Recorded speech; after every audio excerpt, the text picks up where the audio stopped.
ગુજરાતના અગ્રીમ ગણાતા ગોંડલ માર્કેટ યાર્ડમાં ફરી એક વખત ધાણાની છે તે આવક શરૂ કરી હતી, ત્યારે આજે ફરી એક વખત ધાણાની આવકથી ગોંડલ માર્કેટ યાર્ડ છે તે છલોછલ ભરાયું છે। ત્યારે આપણી સાથે અલ્પેશભાઈ ઢોલરિયા છે, તેઓ યાર્ડના ચેરમેન છે, તેની સાથે આપણે વાત કરીશું। શું કહેશો અલ્પેશભાઈ, આજે ધાણાની આવક ગઈકાલથી શરૂ કરી હતી, કેટલી આવક થઈ છે, શું ખેડૂતોને ભાવ મળી રહ્યો છે, ક્યાંથી ખેડૂતો પોતાનો માલ વેચવા લાવતા હોય છે?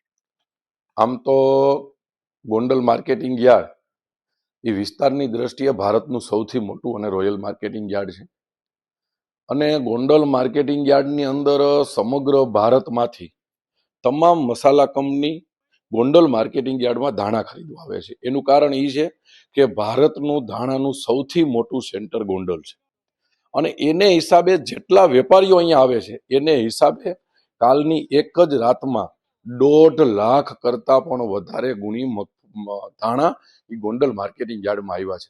અત્યારે તમે જો સમગ્ર માર્કેટિંગ યાર્ડની અંદર ધાણાનો દરિયો છલકાણો હોય એવું લાગે છે। એના મૂળમાં એ છે કે ખેડૂતોએ મહા મહેનતે પકવેલો માલ એમને ધાણા પકવા છે, એમનો ભાવ એને સારો મળે એટલા માટે એ ગોંડલમાં આવે છે।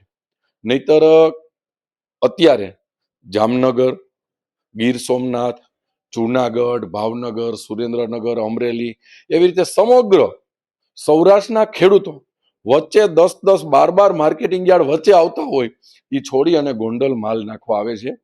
એનું કારણ એ છે કે ખેડૂતોને અહીંયા ભાવ સારા મળે છે। કેટલો ભાવ મળી રહ્યો છે અને લેવાની દ્રષ્ટિએ જોઈએ તો કેટલા વેપારીઓ બહારથી હાલ આવતા હોય છે? અત્યારે અમારા અહીંયા 2 હરાજી ચાલુ હોય, 2 હરાજીની અંદર પુષ્કળ પ્રમાણમાં વેપારીઓ સમાતા ન હોય એટલા વેપારીઓ લેવામાં હોય। તમે અત્યારે ધાણાની 2 ક્વોલિટી હોય, એક ધાણા અને એક ધાણી। ધાણા છે ને એ 1100 થી લઈને 2300 રૂપિયાના 20 કિલો એટલે 1 મણના ભાવ છે અને ધાણી છે ને એ 1250 રૂપિયાથી લઈને કાલે ઊંચામાં 3600 રૂપિયામાં ગઈ હતી।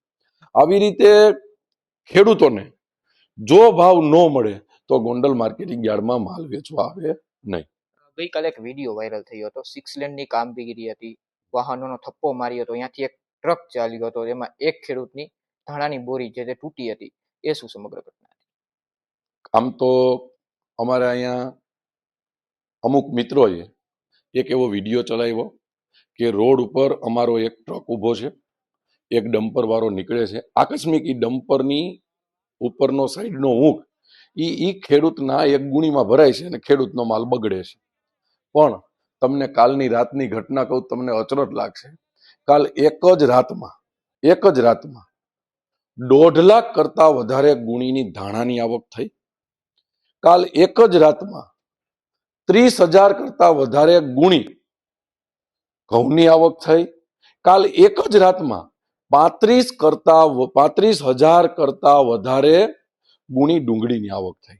આ ખાલી 3 જણસીની વાત કરી। એ સિવાય માર્કેટિંગ યાર્ડ સમગ્ર ભારતનું નહીં, એશિયા ખંડનું ગોંડલ માર્કેટિંગ યાર્ડ એવું છે કે આપણા રસોડામાં ઉપયોગ થતી તમામ વસ્તુનું બલ્કમાં વેચાણ થાય છે અને આ ખેડૂતોનું માર્કેટિંગ યાર્ડ એટલે કહેવાય કે અહીંયા માનો કે 1.5 લાખ ગુણી ધાણા આવે ને તો એનું ઓક્શન થાય છે અને કોઈ ખેડૂએ પોતાના સેઢા પારે 5 કિલો મગ વાવ્યા હોય ને તો એનું ઓક્શન થાય છે। એટલે કે દાખલા તરીકે કેરળની અંદર જે મસાલા ઉત્પન્ન થાય છે એ 3-4 પ્રકારના મસાલાને બાદ કરો એટલે રસોડામાં આપણે જે જમી છે ને એ બધી જ વસ્તુનું ઓક્શન ગોંડલ માર્કેટિંગ યાર્ડમાં થાય છે અને આવું સમગ્ર એશિયા ખંડનું પહેલું માર્કેટિંગ યાર્ડ એવું છે કે અહીંયા બલ્કમાં અને ટોટલ વસ્તુનું ઓક્શન થાય છે। એક વાત તમને જાણીને અચરજ થાય કે સમગ્ર ગુજરાતનું કેરીનું માર્કેટિંગ યાર્ડ ગોંડલ મોટું, કેરીનું માર્કેટ ગોંડલ મોટું છે।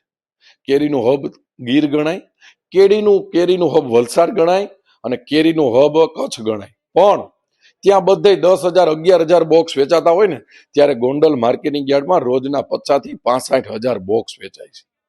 સમગ્ર ગુજરાતનું સફરજનનું માર્કેટિંગ યાર્ડ ગોંડલ ફેમસ છે। હવે ગુજરાતની અંદર ક્યાંય સફરજનનું ઉત્પાદન નથી, પણ તમને વાત જાણીને અચરજ થાય કે હિમાચલ અને કાશ્મીરના ખેડૂતો સફરજન લઈ અને ગોંડલ માર્કેટિંગ યાર્ડમાં આવે છે। 55 ટ્રકનું ઓક્શન થાય છે અને સમગ્ર ગુજરાતમાં સફરજન વેચાય છે। આવી રીતે દ્રાક્ષનું સૌથી મોટું માર્કેટિંગ યાર્ડ ગોંડલ છે, મોટું ગુજરાતનું। આવી રીતે મલ્ટી કોમોડિટીનું સમગ્ર એશિયા ખંડનું ગોંડલ માર્કેટિંગ યાર્ડ મોટું છે અને એને હિસાબે અહીંયા ખેડૂતોને આનંદ થાય, ખેડૂતોને ભાવ મળે, ખેડૂત આપણા ભગવાન છે એ રાજી થઈને થાય, એના માટે અત્યારે પણ અમે આખી સિસ્ટમ રોયલ કરી છે, મોડલ કરી છે. ફૂડ સેફ્ટીને જેવી અનુકૂળ આવે એ ટાઈપની દિશામાં એટલે જાય છે કે વિશ્વના અને ભારતના લોકો અહીંયા ખરીદી કરવા આવશે તો જ મારા ખેડૂતોએ મહા મહેનતે કાળી રાતે મહેનત કરીને જે મજૂરી કરીને માલ ઉત્પાદન કર્યો છે ને એનો ભાવ એને મળશે. આ હતા અલ્પેશભાઈ ઢોલરિયા, જેના દ્વારા જણાવવામાં આવ્યું હતું કે ગઈકાલ સાંજેથી લઈ અત્યાર સુધીમાં ધાણાની 1.5 લાખ જેટલી આવક છે તે થવા પામી છે અને હાલ અલગ અલગ જિલ્લાઓમાંથી ખેડૂતો પોતાનો માલ વેચવા માટે ગોંડલ છે તે આવતા હોય છે. ક્રિસ પટેલ, નવજીવન ન્યૂઝ, ગોંડલ. વૈષ્ણવજન તો તેને કહીએ જે પીડ પરાઈ